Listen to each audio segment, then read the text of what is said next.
Eh bien, bonjour à tous à nouveau. Donc, je suis Marie Bidot-Deschaumes, je suis chef de projet marketing chez Jury Travail. Donc, bienvenue dans cette webconférence qui s'adresse aux entreprises. Donc, comme on l'a dit, le thème, c'est le chômage partiel. Vous avez beaucoup de questions à ce sujet, donc on va tâcher d'y répondre. On va malheureusement pas pouvoir répondre à toutes les questions qu'on a reçues parce qu'il y en avait beaucoup et ça nécessitait un travail de recherche préalable de la part de Maître Nicolet, que nous avons le plaisir d'accueillir pour la deuxième fois aujourd'hui. Aujourd'hui, on l'a reçu la semaine dernière et il revient pour nous présenter le chômage partiel. Merci d'être parmi nous, Maître Nicolet. Eh ben, merci de m'avoir de nouveau proposé d'intervenir en la matière, en droit du travail, notamment et plus précisément pour ces 45 prochaines minutes du chômage partiel et toutes les questions conséquences que le Covid-19 peut poser s'agissant de l'activité réduite en ce moment. Alors, avant de démarrer, je voulais rappeler quelques informations à tout le monde. On a mis à votre disposition une page sur Jury Travail qui s'appelle jurytravail.com/coronavirus qui répertorie l'ensemble des articles, des dossiers rédigés par nos équipes, mais aussi le planning des webinaires. N'hésitez pas à consulter cette page. Vous pouvez poser des questions en utilisant le chat qui est à votre disposition. Des personnes, des juristes de l'équipe Jury Travail sont chargés de vous rediriger vers des articles ou des dossiers du site depuis la fenêtre de chat. Donc, n'hésitez pas à participer. Pour y accéder, ceux qui n'ont pas encore vu comment ça marchait, vous devez avoir un bouton orange dans votre petite barre de configuration de la webconférence. Donc, vous cliquez dessus et vous arrivez sur la partie questions.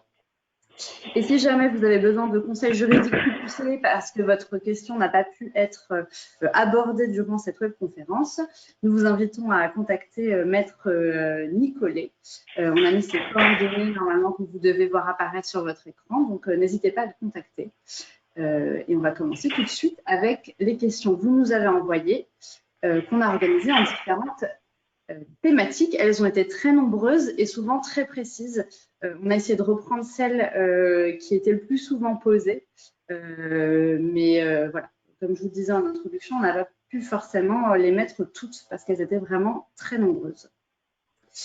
Alors, les différentes parties, on va d'abord parler de l'éligibilité au dispositif du chômage partiel et comment il fonctionne. On verra ensuite les questions pratiques sur le mode de calcul. On a eu beaucoup de questions sur cette partie-là. Et enfin, on va voir la déclaration du dispositif et les contestations éventuelles. Et on finira par chômage partiel et d'autres thématiques comme le télétravail, l'embauche et la formation. Voilà, donc on va commencer par les premières questions sur l'éligibilité au dispositif du chômage partiel et son fonctionnement. Donc, ce dispositif de chômage partiel est-il autorisé pour des entreprises réalisant des profits importants? Sur quels critères pourraient-elles en bénéficier? Alors, cette première question est finalement celle qui va nous guider tout au long de ces 45 prochaines minutes. Il faut savoir que le dispositif de chômage partiel ou d'activité partielle est ouvert à toute entreprise, qu'elle soit petite, qu'elle soit grande, qu'elle fasse d'importants ou de plus petits profits. Ce dispositif n'est pas centré sur une série de secteurs ou une série de chiffres d'entreprises qui réaliseraient ou pas un chiffre d'affaires. Par contre, il va falloir justifier, ça fera l'objet d'une question dans quelques instants, il faudra justifier que l'on soit une petite ou une grosse entreprise, la raison pour laquelle l'activité partielle doit être mise en œuvre dans le cadre de la crise du Covid-19. Donc la réponse est oui, il faudra justifier. Donc il n'y a pas de critères pour répondre de façon précise à la question.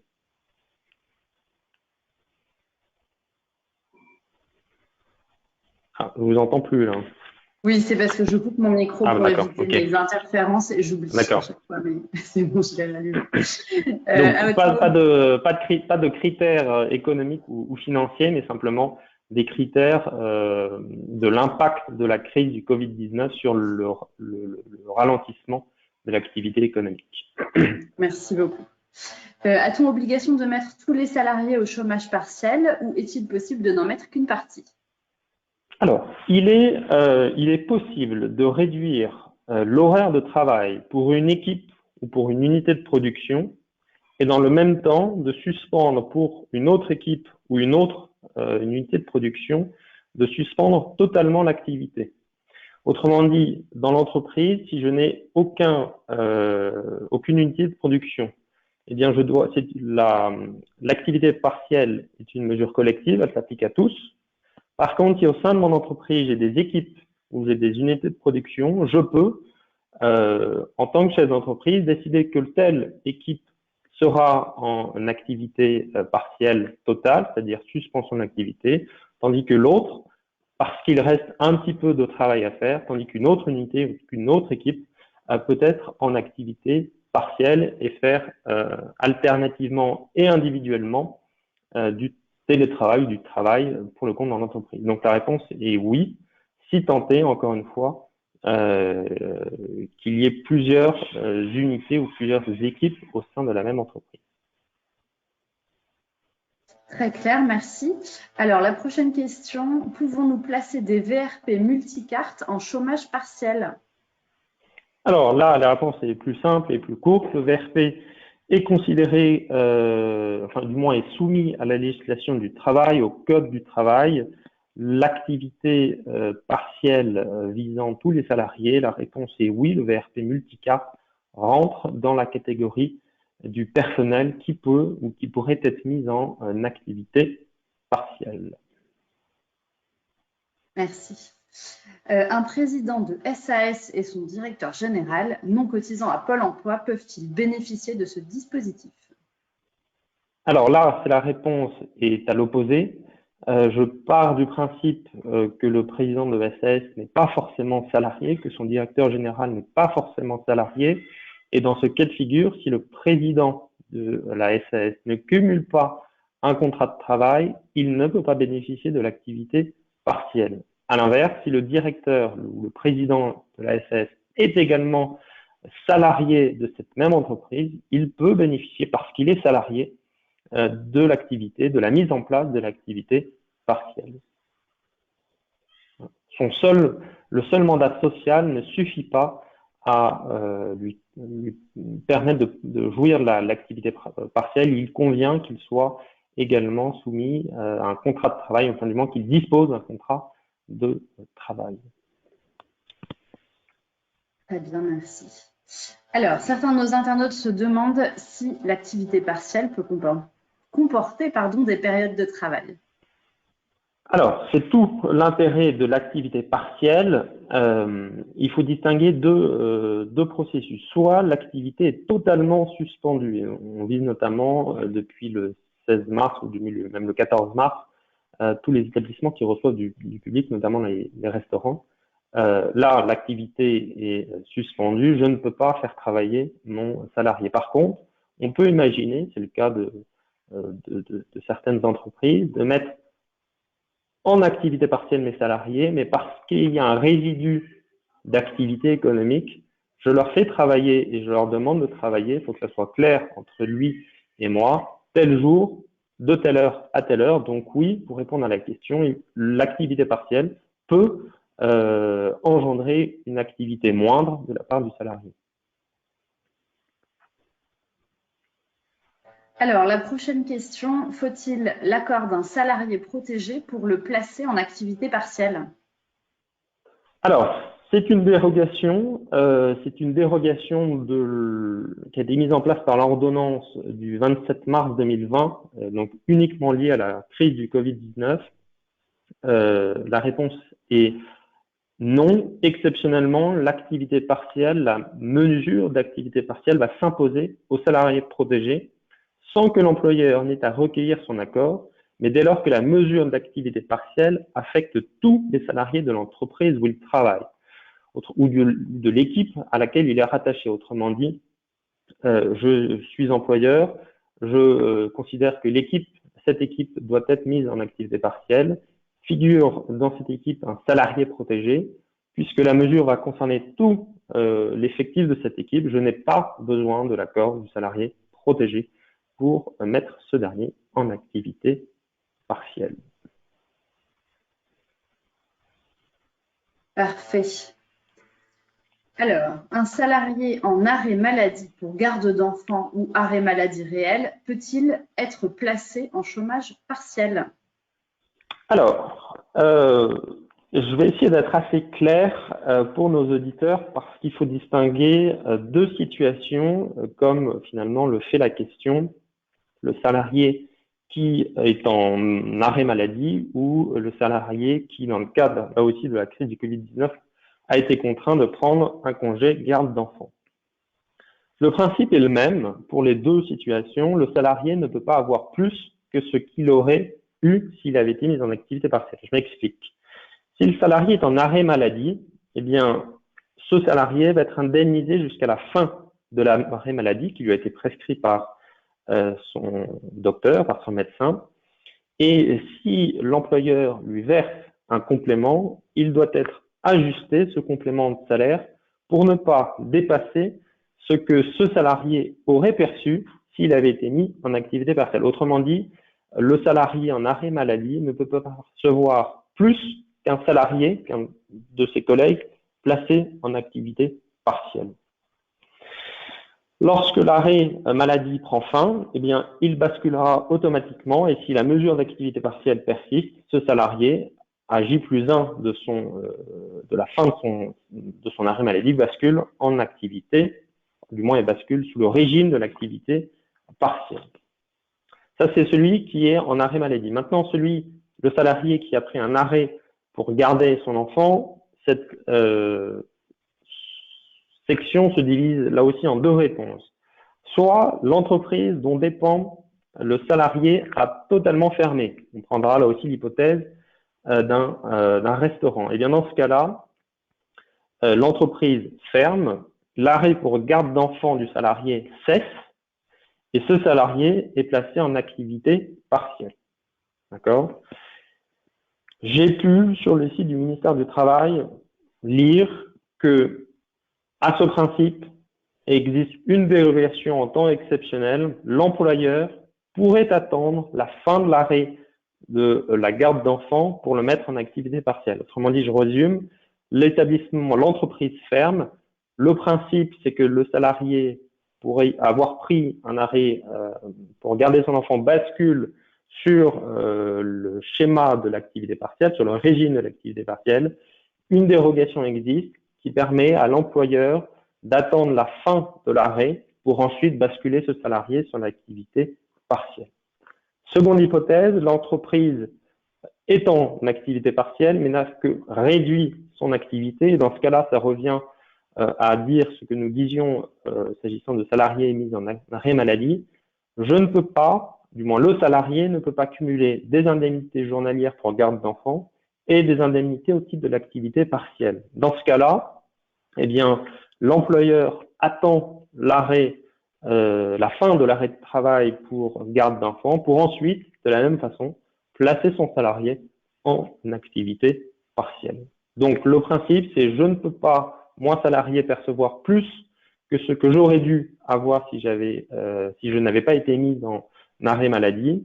Et la solution pour l'employeur, c'est d'attendre finalement l'arrêt, la fin de l'arrêt maladie ou de l'arrêt garde d'enfant pour ensuite basculer mon salarié vers le régime de l'activité partielle. Très clair, merci. Alors, doit-on obligatoirement consulter le CSE pour la mise en place de l'activité partielle? Et si oui, quel doit être le contenu du PV de la réunion? Alors, je réponds à cette question en inversant les deux questions. Quelles informations je dois transmettre au CSE? Je vais devoir lui transmettre les motifs de recours à l'activité partielle. Pourquoi, notamment le Covid-19, impacte l'activité de l'entreprise? Je vais devoir informer le CSE des catégories professionnelles et des activités concernées que je souhaiterais mettre en activité partielle. Et enfin, je vais indiquer au CSE le niveau et les critères de mise en œuvre des réductions d'horaire. Encore une fois, s'il y a plusieurs équipes, j'informerai le CSE que telle équipe travaillera finalement le matin que le matin et que telle autre équipe travaillera l'après-midi. Le conseil que je puis vous donner, c'est d'aviser le CSE en amont avant de faire l'activité, avant de faire la demande vis-à-vis de l'administration du travail de la demande d'activité partielle. Mais, et c'est là aussi une facilité que va vous laisser le ministère du Travail en raison de cette crise, c'est une dérogation. On peut, pour répondre à la première question, on peut consulter a posteriori le CSE, donc après avoir fait sa demande en ligne, pourvu que vous adressiez cet avis du CSE dans un délai de 2 mois à la directe. S'il n'y a pas de CSE, je réponds simplement à une question qui pourrait vous intéresser, qui pourrait intéresser les participants. S'il n'y a pas de CSE, je suis chef d'entreprise, je vais informer individuellement chaque salarié de ma décision de recourir à l'activité partielle, la durée que je prévois, la durée de mise en œuvre et le nombre de salariés concernés. C'était justement une des questions qui était posée sur le chat, donc c'est parfait, vous y répondez. Oui, et je vois des gens qui demandent, ils doivent remplir la date de consultation du CSE, effectivement, quand ils remplissent en ligne donc du coup, en fait, ils peuvent mettre une date dans le futur, a priori. Oui, ils peuvent. Alors, j'ai pas pu parce qu'il faut des informations de connexion. J'ai pas pu voir comment on transmettait une déclaration d'activité partielle, mais sans doute que à cette question, l'on peut répondre, ou du moins on peut préciser que le CSE se réunira dans les 2 mois. Merci beaucoup. Peut-on moduler le chômage partiel en cours de route, par exemple, passer de 40% à 60%, et que faire pour se laisser cette possibilité? Alors, il faut avoir à l'esprit que lorsque vous allez déposer votre demande d'activité partielle, du moins le formulaire va vous demander de répondre à la question combien de temps. Sans doute que vous pouvez prévoir large, puisque la pandémie n'en est pas achevée ici en France. Dans ce cas-là, j'ai tendance à penser que vous pouvez informer l'administration que l'impact du Covid aura un impact sur X semaines. Si au terme, alors prévoyez sans doute large, moins plus long que plus court, si au terme de la période que vous aviez indiquée, l'activité n'a toujours pas repris, eh bien, il faudra sans doute refaire une nouvelle demande. Si en cours d'activité partielle, votre business repart, eh bien, dans ce cas-là, vous pourrez sans doute le moduler et en informer l'administration, finalement, pour lui indiquer j'avais prévu une durée d'activité partielle de 2 mois. Le commerce, l'économie semble reprendre finalement au bout d'1 mois et demi ou 1 mois. J'indique qu'à la fin du mois, je paierai non pas mes salariés sur le schéma de l'activité partielle, mais sur le schéma classique. Donc, j'ai tendance à penser que plus vous prévoyez longtemps l'activité partielle, plus vous vous préserverez et vous permettrez ainsi dans cette période de pouvoir ou pas ajuster à la hausse ou à la baisse le régime de l'activité partielle. Quand faire la demande? Je crois que ou alors c'est peut-être une question après. Alors, on arrive effectivement sur les questions pratiques. Alors d'abord sur le mode de calcul des indemnités. On a eu beaucoup de questions qui étaient très nombreuses et très pointues. Donc, on a retenu les principaux cas pratiques. Voilà, on espère que ça satisfera le plus grand nombre. La première question, quelles primes, variables, ancienneté, intéressement sont à intégrer dans le calcul des indemnités? Et il y avait une deuxième question suite à ça, les heures supplémentaires prévues contractuellement pour un contrat, par exemple, de travail de 35 heures avec 4 heures supplémentaires indiquées dans le contrat de travail. Donc, quelles heures supplémentaires sont-elles également indemnisées? Alors, la première question, elle vise finalement quelle est l'assiette qui va me permettre, en tant que salarié ou en tant qu'employeur, de savoir quelle sera la rémunération. L'assiette de l'indemnité perçue, enfin du moins l'assiette qui va permettre de calculer la rémunération du salarié à la fin du mois, c'est, je vous la livre, la rémunération brute servant d'assiette de l'indemnité de congé payé. Autrement dit, je suis chef d'entreprise, je m'interroge sur l'assiette de rémunération, eh bien je vais prendre celle que j'aurais prise pour calculer l'indemnité de congé payé.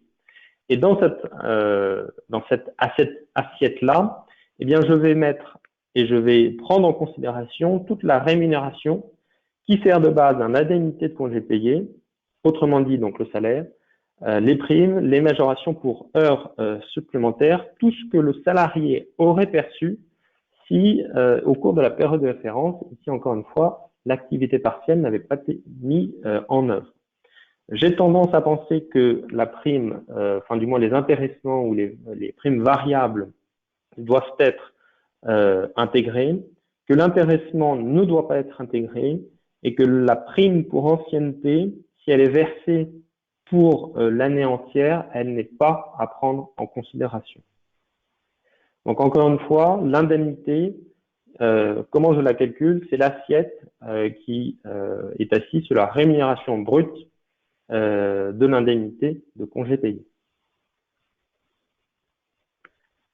Ok, très clair. S'agissant des heures supplémentaires, si je crois qu'il y a une sous-question, si effectivement, voilà, les heures supplémentaires ne sont pas travaillées, eh bien elles sont considérées, quoique contractuellement prévues, dans le cadre de l'activité partielle, elles sont considérées comme des heures chômées, mais ne sont pas indemnisables au titre de l'activité partielle. Ok, très bien. Alors, la prochaine question est comment calculer les indemnités pour les cadres au forfait? Alors, pour les cadres au forfait, et ça reprend finalement une question que l'on abordera tout à l'heure, c'est la question des salariés qui seront payés selon un forfait, au forfait jour ou au forfait heure. Il y a lieu de rappeler, si certains cadres nous écoutent, que jusqu'à présent, les salariés au forfait annuel, donc heure ou jour, étaient exclus du dispositif d'activité partielle, sauf en cas de fermeture totale. Sauf que l'ordonnance, là aussi, du 25 mars dernier, enfin du moins de la fin du mois de mars, déroge à ce principe pour ne pas mettre finalement un salarié de côté, pourront bénéficier de l'activité partielle, que l'entreprise ferme ou que l'entreprise réduit ses horaires de travail, tous les salariés au forfait annuel, heure ou jour. S'agissant maintenant des modalités pratiques, il convient de préciser que je n'ai pour l'instant pas la réponse, elle n'est pas de mon fait parce que le ministère du Travail nous annonce un décret notamment pour fixer les modalités pour les salariés au forfait jour. Je peux toutefois vous donner un exemple, alors j'espère que ça va être assez compréhensible, j'en ai pris un pour un salarié au forfait heure mensuel. Ça dure quelques instants, vous allez comprendre. Je prends un salarié, je suis un cadre, forfait, je dois faire 169 heures par mois hors Covid. L'activité partielle va me demander finalement de ne travailler que 150 heures. Eh bien, comment je vais être indemnisé? Je vais prendre la rémunération, enfin du moins le contingent d'heures mensuelles classique de 150 heures 67, que je vais soustraire aux 150 que moi j'aurais fait et je vais être indemnisé donc à hauteur d'une heure 67. La différence entre les 169 heures qui étaient prévues et les 150 heures que j'ai réalisées, elles sont considérées comme des heures chômées, mais n'ouvrent pas le droit à des allocations d'activité partielle ni d'un salaire de la part de l'employeur. Encore une fois, le ministère doit nous préciser les modes de calcul pour les salariés qui travaillent sur le mode du forfait, mais la réponse est oui, vous pouvez bénéficier, c'est une exception du principe de l'activité du mécanisme de l'activité partielle. Merci beaucoup. Alors, la prochaine question, quel est le montant de l'indemnité pour un apprenti qui est rémunéré à 43% du SMIC? Est-ce qu'il y a maintien de son taux horaire ou non? Alors, là aussi, c'est tout nouveau, du moins c'est une situation exceptionnelle puisque l'ordonnance qui a été prise par le ministère, par le ministre du Travail, permet aux apprentis dont la rémunération était inférieure au SMIC de bénéficier d'une indemnité d'activité partielle égale à la rémunération antérieure. Donc la réponse est, si je suis apprenti et que je gagnais moins que le SMIC, je ne suis pas concerné par le plafond, mais je percevrai 100% de ma rémunération antérieure. Très bien. Alors, comment gérer les jours fériés dans le calcul? Alors, cette réponse, elle est jurisprudentielle parce que lorsqu'un jour férié est compris dans une période d'activité partielle, ça va être notamment le cas du lundi de Pâques la semaine prochaine, la Cour de cassation nous a dit par deux arrêts que les salariés ne peuvent prétendre au paiement d'un salaire qu'ils n'auraient pas perçu s'il s'était agi de jours ouvrés. Donc, autrement dit, il n'y a pas de rémunération à leur attribuer. Très bien. Alors, quel est le mode de calcul en cas d'annualisation du temps de travail? Alors ça, je vais y répondre assez court parce que ça renvoie au développement sur, enfin, du moins si je comprends la question. Du moins, j'ai compris la question comme étant, c'est-à-dire forfait jour, enfin forfait annuel, ou forfait jour ou heure. Dans ce cas-là, la réponse est oui, je peux en bénéficier. S'agissant des modalités pratiques, je dois attendre que le ministre prenne un décret pour préciser les conditions d'indemnisation lorsque je suis au forfait annuel. Alors, que se passe-t-il pour les salariés au SMIC avec un variable? Est-on obligé de maintenir leur fixe à 100% ou du fait que le variable est inclus dans le mode de calcul, on n'est pas obligé de maintenir leur fixe à 100%? Alors, là aussi, je répondrai avec des éléments que j'ai déjà abordés. Pour ce salarié, rappelons que la variable peut être comprise dans l'assiette qui me sert à déterminer la rémunération de mon salarié. Ce salarié se verra percevra, comme on l'a dit antérieurement, 70% brut de la rémunération qu'il percevait, ou c'est à peu près 86% net. Encore une fois, si je comprends la question telle qu'elle est formulée, en prenant en compte, enfin du moins mon employeur devant prendre en compte la variable que j'avais perçue ou que je percevais avant l'activité, avant que mon entreprise soit mise en activité partielle. Ok. Alors, on arrive à l'avant-dernière partie de la webconférence qui concerne la déclaration du dispositif et les contestations éventuelles. La première question, de nombreux soucis techniques sont rapportés par rapport au site de déclaration d'activité partielle, code non reçu, impossibilité de s'identifier, etc. Que faire dans ce cas? Alors, je ne suis que juriste, malheureusement, je ne suis qu'avocat. Il faut s'assurer d'avoir un accusé-réception de sa demande d'activité partielle. Donc, tant que vous n'avez pas d'accusé-réception, réessayez, parce que il ne faudrait pas partir sur le principe, sur le fait que vous avez déposé et puis vous n'avez pas eu de réponse. Vous devez à tout le moins avoir un accusé-réception. J'ai trouvé un numéro de téléphone pour celles et ceux qui seraient intéressés, c'est le 0800 705 800. Je pense que vous pourriez, je l'espère, et j'ai un email aussi à vous adresser. C'est contact _AP asp-public.fr. Voilà, j'espère que ces deux tuyaux vous permettront de résoudre les problèmes techniques.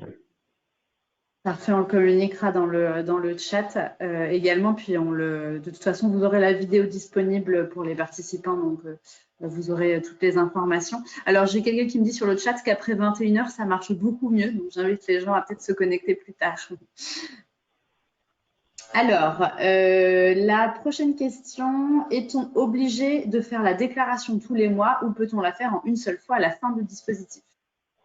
Alors, comme on l'a vu, on n'est pas obligé d'en faire une tous les mois. On en fait une pour une période que l'on considère comme étant réduite ou inactive. Il ne faut absolument pas, et c'est la seconde partie de la question, il ne faut absolument pas décider arbitrairement, je mets en activité partielle, et puis à la fin de la crise du Covid-19, déclarer à l'administration du travail que par le passé, par les semaines passées, j'avais mis en œuvre l'activité partielle. Il faut d'abord, finalement chronologiquement, soumettre son dossier à l'administration du travail et ensuite placer mes salariés en activité partielle, mais absolument pas attendre la fin de la crise pour faire ces démarches. C'est noté. Alors, de nombreux employeurs se demandent quand les indemnités seront perçues. Ce point a-t-il été précisé dans une ordonnance? Alors, je ne crois pas, sauf erreur, que ce point ait été précisé, que ce point pratique ait été précisé. Il me semble que d'ordinaire, alors là, il va falloir faire face au flux de demandes d'activité partielle, mais d'ordinaire, l'allocation est liquidée mensuellement auprès de l'employeur par l'agence de services de paiement. Voilà. Il faut sans doute concilier ce délai avec les dizaines, voire les centaines de milliers de demandes qui ont été adressées à l'administration du travail depuis maintenant 3 semaines. Mais non, à mon sens, ça n'a pas été précisé dans une ordonnance. Très bien. Alors, dans le cas où aucune réponse n'aurait été reçue dans les 48 heures suivant la demande d'activité partielle, cela vaut-il acceptation? Oui, c'est une exception là aussi. Il y a beaucoup d'exceptions aujourd'hui. C'est une exception, qui a été précisément prévue dans l'ordonnance. Si je notifie à la directe ma déclaration d'activité partielle et que je ne reçois pas dans les 48 heures un avis ou un refus, l'absence de réponse vaut acceptation, autorisation tacite. C'est noté. En cas de contrôle de la directe, quel justificatif devons-nous préparer pour justifier le recours à l'activité partielle? Alors, dans un premier temps, l'on avait cru comprendre des différents intervenants au sein du gouvernement que l'activité partielle serait favorisée et serait facilitée. Il reste que les premiers retours des directs montreraient finalement l'inverse, en ce sens qu'il faut autant que possible, autant que faire se peut, maintenir l'activité en respectant les gestes barrières. Et si avec ces consignes, vous ne pouvez pas garder une activité, eh bien, il va falloir établir, et c'est tout l'intérêt de déposer son dossier en bonne et due forme, eh bien, les effets de la pandémie sur votre activité et la raison pour laquelle votre activité, votre entreprise est touchée de plein fouet par la crise sanitaire. Alors, ça peut être de multiples motifs, mais qu'il faudra éventuellement justifier en cas de contrôle. C'est finalement une question de bon sens et je ferme, mais pourquoi? Et c'est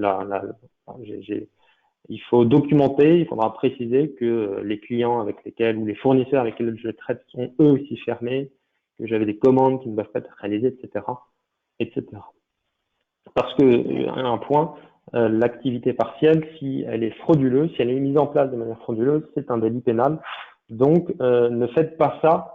Ne faites pas de déclaration si votre entreprise n'est pas impactée par ces circonstances exceptionnelles. Très bien. Alors, si lors de la déclaration, une erreur de saisie a été faite, comment peut-on la corriger? Alors là aussi, je n'ai pas de réponse juridique à vous apporter, mais simplement les questions, enfin la réponse pratique. Et voilà, je vois que le téléphone a été mis en ligne. Appeler, à écrire des emails, mais il n'y a pas, à mon sens, dans les ordonnances ou dans la loi, il n'y a pas de texte qui justifierait enfin qui expliquerait la façon dont pour procéder à la modification. Donc, essayer d'appeler encore une fois. Si 21 heures est bien, euh, et bien appeler après 21 heures. Merci. Alors, on arrive sur la dernière partie de notre webconférence qui va traiter du chômage partiel lié à d'autres sujets. Alors, la première question, dans le cadre de la mise en place de l'activité partielle, les formations ouvrent-elles bien le droit à une indemnisation à 100%? Alors, oui, si.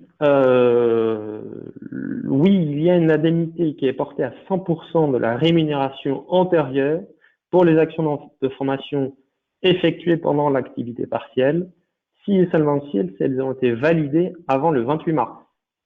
Pour les formations qui auraient été ou qui seraient validées après le 28 mars, cette indemnité baisse à 70%. Ok. Et concernant la question précédente, je vois que des gens répondent sur le chat. Il y a possibilité, a priori, de faire un avenant pour corriger une erreur. Bon. Donc, voilà. La deuxième question, peut-on embaucher alors qu'on a mis en place dans l'entreprise l'activité partielle? Elle est particulière cette question parce que si je suis en activité partielle, cela veut dire que je rencontre des difficultés qui nécessitent que l'État m'aide finalement à payer mes salariés. Si je suis en activité partielle, cela veut dire que j'ai une baisse de mon activité. Autrement dit, on aurait du mal à comprendre une embauche lors d'une période d'activité partielle. Alors, si sur le papier, cela ne me semble pas impossible, faites attention parce que si l'administration s'aperçoit que vous avez déposé un dossier d'activité partielle et que dans le même temps, vous avez procédé à une ou des embauches, il y aurait un contradictoire à justifier et peut-être auriez-vous quelques difficultés à justifier ce qui, à mon sens, semble être une contrariété. Une contradiction, pardon. Très bien. Alors, je vois des questions qui concernent, oui, embauche suite à une promesse d'embauche. Comme une promesse d'embauche, a priori, vos contrats, il faut évidemment accueillir les salariés qui auraient vu une promesse d'embauche avant. C'est différent. Oui, effectivement, Ouais. si le salarié avait une promesse d'embauche, effectivement, la promesse d'embauche, si elle est précise quant à la société, quant aux horaires, quant au salaire, effectivement, l'employeur serait tenu d'accepter en son sein le salarié et de le mettre de facto en activité partielle. Mais si je lance une petite annonce pour recruter un salarié, ça me semble contradictoire, encore une fois, avec la mise en place de l'activité partielle. Tout à fait. Alors, la dernière question de cette webconférence. Suite à des déclarations récentes de Muriel Pénicaud, chômage partiel et télétravail seraient incompatibles. Est-ce le cas pour une activité partielle différente de 100%? Alors, je suis allé voir les propos du ministre en la matière. Il a dit effectivement que lorsqu'une entreprise est en activité partielle, je ne peux pas faire télétravailler mes salariés. C'est juste, mais insuffisamment précis. Parce que, et on l'a vu au début de la formation, enfin du moins au début de la petite formation, j'ai deux cas de figure dans l'activité partielle. Soit mon entreprise cesse totalement ses activités, et dans ce cas-là, effectivement, je ne peux pas faire télétravailler mes salariés, mais l'on a vu que l'activité partielle permet de réduire les horaires, et dans ce cas-là, je peux faire télétravailler alternativement mes salariés, pourvu qu'ils aient été donc dûment informés, Mais activité partielle et télétravail ne sont pas incompatibles, sauf si je suis dans l'hypothèse d'une activité partielle suspendue où là, je n'ai plus, où j'ai dû fermer la boutique le temps de l'épidémie. Si je n'ai pas fermé et que je peux faire télétravailler à distance mes salariés, je peux leur demander de travailler moins de ce qui est prévu au contrat, mais je peux leur demander de télétravailler. Ce n'est pas un empêchement. C'est très clair. Est-ce que vous avez un mot de la fin, Maître Nicolet, avant qu'on conclue cette session? Non, courage, courage. Je reste à votre disposition pour toutes les questions qui n'auraient pas été abordées ou les thématiques qui n'auraient pas été abordées sur ce thème d'actualité. Vous avez, je crois, mon email sur le support ou à tout le moins sur le site Jury Travail. Donc n'hésitez pas. Et si j'ai été imprécis, n'hésitez pas là aussi à me solliciter. Merci beaucoup, Maître. J'espère que tout le monde aura eu des réponses à ces questions. Alors, elles étaient nombreuses et je sais que vous en avez posé sur le chat. C'était pas évident à suivre et d'autant plus que Maître Nicolet ne peut pas répondre à la volée parce que ça lui demande quand même d'avoir travaillé en amont sur certaines questions qui sont extrêmement précises. Mais j'espère que ce format vous aura satisfait. Et donc, n'hésitez pas à contacter Maître Nicolet si vous avez besoin de conseils juridiques plus précis ou si vous avez des problématiques précises qu'on n'a pas pu aborder pendant ce webinaire. Et merci encore, Maître, d'avoir accepté d'animer cette Merci Marie, à vous. avec moi. Merci beaucoup. Pour voir le programme des prochains webinaires, alors il y en a un mercredi qui traitera de la gestion de la trésorerie des entreprises en temps de crise. Donc rendez-vous sur jurytravail.com/coronavirus. Merci à tous. Merci, au revoir à tous.